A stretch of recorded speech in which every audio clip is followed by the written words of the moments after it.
Okay, so I'm just going to quickly show you how you can take attendance in Zoom. Thanks to Erica Gray for the information.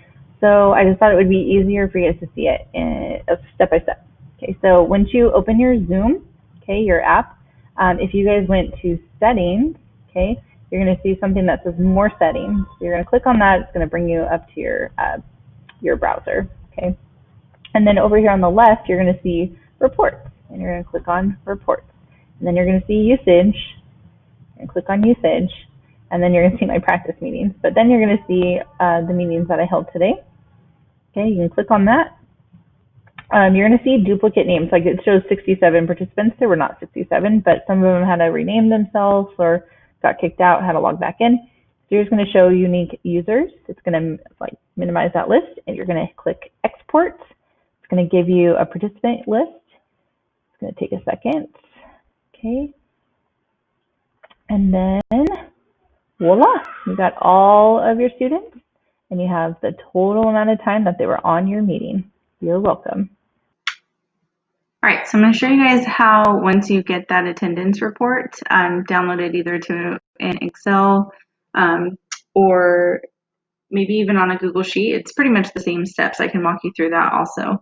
But if you guys have it downloaded onto your computer and you would like to alphabetize it by last name instead of just by first name, which is what Zoom does, it's just a couple steps. So I always add an extra column just to be on the safe side. So just insert column, and then you're going to split this cell. So you're going to click at the top where it hides the whole column. Go to data, go over here to text to columns.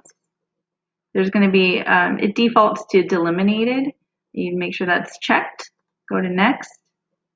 Sometimes it depends on your computer which one is checked, but make sure space is checked because there's a space between the first name and the last name. And then just click next and finish, and voila. So now if you actually want it alphabetized by last name, you have to select that column that has the last names in it. And then you're going to do something similar. Go to data. You're going to go over here to the sorts and make sure it's down A to Z.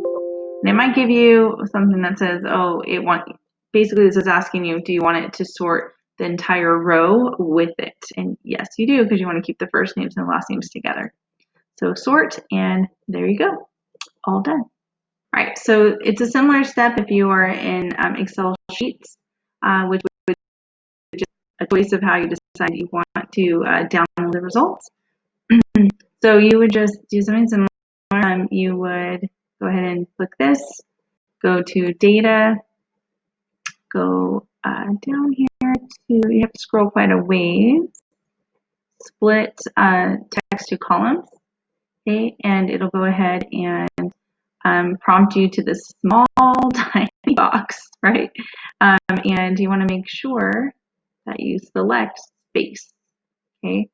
Now, notice how on this one it got rid of my numbers over here. So if you didn't want it to delete the times that the kids are on there, you'd want to add that extra column in. And then you just simply sort A to Z, okay? Which can also be found in the data tool. Oops, sorry, A to Z.